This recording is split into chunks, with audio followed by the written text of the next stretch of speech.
Hidup ini adalah kesempatan. Hidup ini untuk melayani Tuhan. Jangan sia-siakan waktu. Shalom pemirsa, sebelum mendengarkan firman Tuhan hari ini, kita sama-sama berdoa.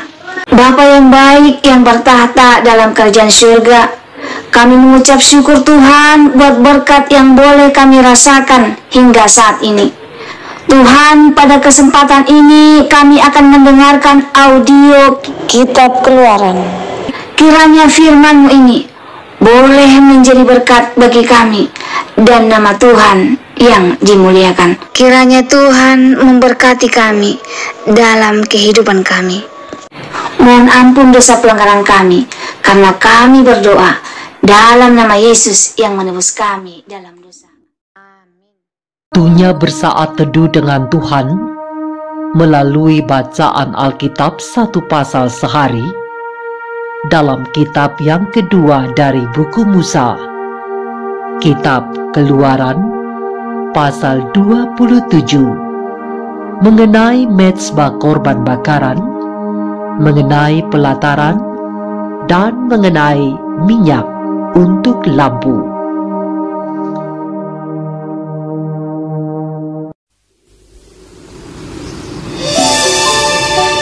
Haruslah engkau membuat mezbah dari kayu penaga, 5 hasta panjangnya dan 5 hasta lebarnya, sehingga mezbah itu 4 persegi, tetapi 3 hasta tingginya. Haruslah engkau membuat tanduk-tanduknya pada keempat sudutnya. Tanduk-tanduknya itu haruslah seiras dengan mezbah itu, dan haruslah engkau menyalutnya dengan tembaga.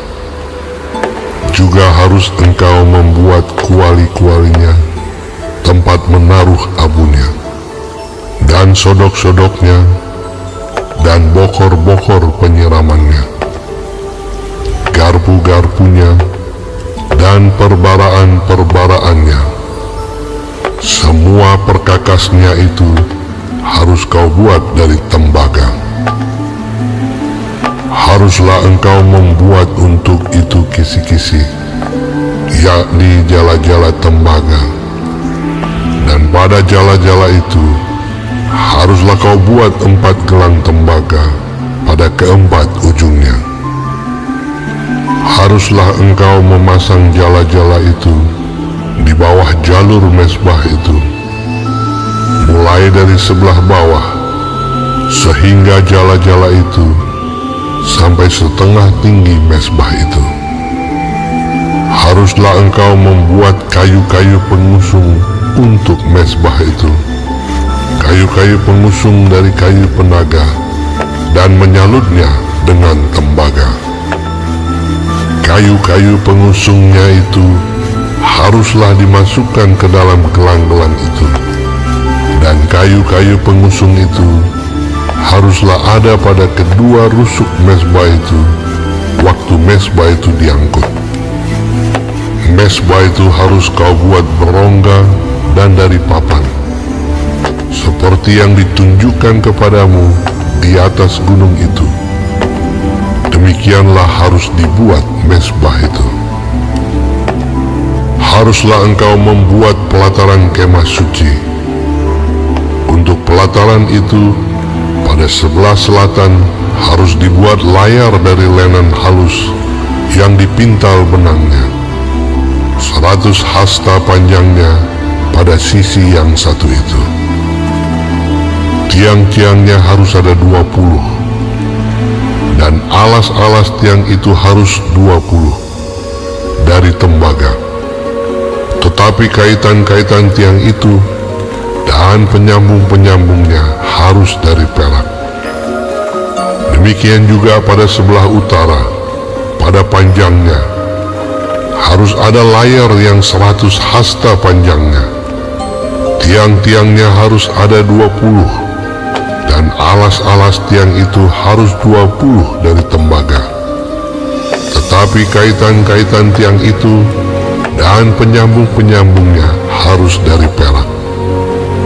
Dan pada lebar pelataran itu, pada sebelah barat harus ada layar yang 50 hasta, dengan 10 tiangnya dan 10 alas tiang itu.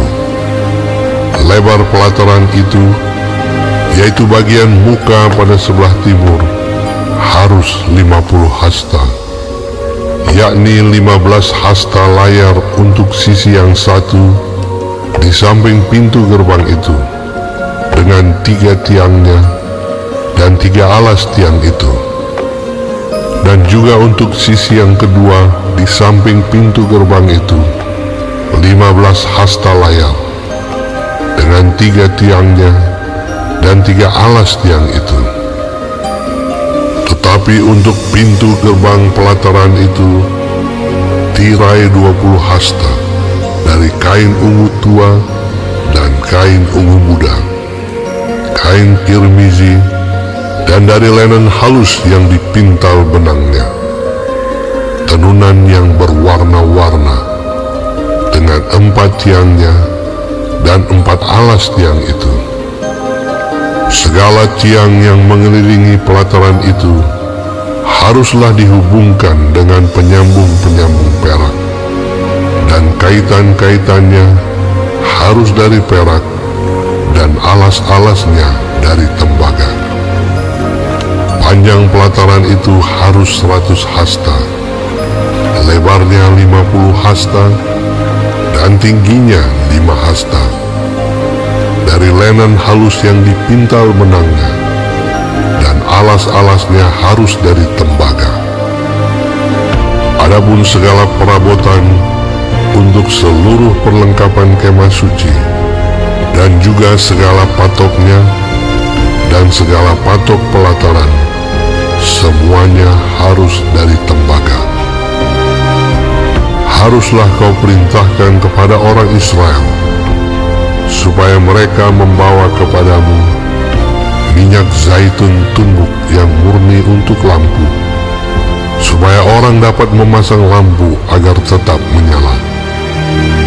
Di dalam kemah pertemuan di depan tabir yang menutupi tabut hukum, haruslah Harun dan anak-anaknya mengaturnya dari petang sampai pagi di hadapan Tuhan. Itulah suatu ketetapan yang berlaku untuk selama-lamanya bagi orang Israel turun-temurun. Sedikit perenungan untuk kita renungkan bersama melalui terang besar Alkitab Keluaran pasal yang ke-27 bersama-sama dengan terang kecil pena ilham ilahi, roh nubuat. Pena ilham ilahi, roh nubuat, Sejarah Para Nabi Alfa dan Omega volume 1 halaman 411 alinea keempat. Terang kecil ini menjelaskan, tidak ada bahasa yang dapat menggambarkan kemuliaan pemandangan yang ditampilkan di dalam kemah suci. Dinding-dindingnya yang dilapisi emas memantulkan terang dari kaki dian emas itu. Warna-warna yang cemerlang dari tirai-tirai yang dihias dengan megahnya, dengan malaikat-malaikat yang berkilauan. Meja itu, mezbah pedupaan yang berkilauan dengan emas. Di balik tirai yang kedua, tabut perjanjian itu dengan kerup yang ajaib, dan di atasnya ada sekinah yang suci, sebuah lambang pernyataan dari hadirat Tuhan yang kelihatan. Semuanya ini hanyalah merupakan pantulan yang samar daripada kemuliaan bait suci Allah yang di sorga, pusat pekerjaan penebusan bagi manusia. Saudara dan saudariku, di dalam halaman kemah suci itu, dekat sekali dengan pintu masuk terdapat mezbah korban bakaran yang terbuat dari tembaga. Di atas mezbah ini dibakar segala korban-korban api-apian bagi Tuhan, dan tanduknya dipercik oleh darah tebusan itu.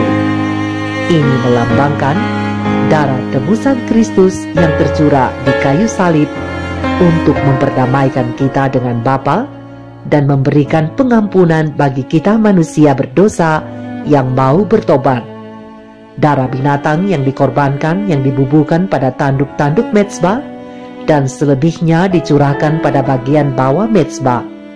Upacara ini menekankan bahwa orang berdosa pantas dihukum mati, tetapi Allah mau menerima darah yang tak berdosa, yakni Kristus, sebagai ganti orang berdosa.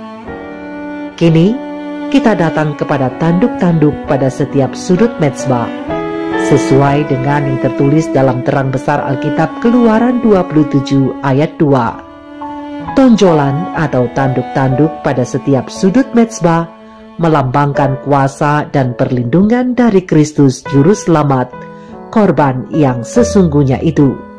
Seperti Raja Daud yang berkata dalam terang besar Alkitab, Mazmur 18 ayat 3, "Ya Tuhan, bukit batuku, kubu pertahananku dan penyelamatku, Allahku, gunung batuku, tempat aku berlindung, perisaiku, tanduk keselamatanku, kota bentengku."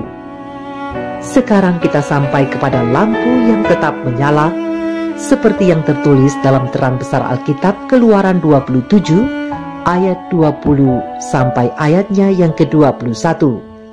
Lampu yang tetap menyala melambangkan kehadiran Allah yang terus-menerus di tengah-tengah umatnya Israel. Jemaat Israel harus penuh dengan terang hidup dan kehadiran Allah. Dan yang perlu kita ketahui adalah bahwa lampu-lampu itu tidak akan terus menyala tanpa kerjasama dan ketaatan dari umat Israel itu. Demikianlah dengan kita, Israel rohani. Lampu rohani kita dapat tetap hidup kalau kita bekerja sama dengan Allah melalui Kristus dalam ketaatan terhadap perintah-perintahnya seperti yang tertulis di dalam Alkitab. Marilah kita merenungkan ini di dalam hati kita. Baik, sebelum mengakhiri firman Tuhan hari ini, kita sama-sama berdoa. Bapa kami yang di surga, dikuduskanlah nama-Mu. Datanglah kerajaan-Mu. Jadilah kehendak-Mu di bumi seperti di sorga. Berikanlah kami pada hari ini makanan kami yang secukupnya, dan ampunilah kami akan kesalahan kami, seperti kami juga mengampuni orang yang bersalah kepada kami. Dan janganlah membawa kami ke dalam pencobaan, tetapi lepaskanlah kami daripada yang jahat, karena Engkaulah yang empunya kerajaan dan kuasa dan kemuliaan sampai selama-lamanya. Amin. Terima kasih pemirsa telah mendengarkan firman Tuhan hari ini. Sampai ketemu besok hari. Terima kasih. Tuhan memberkati.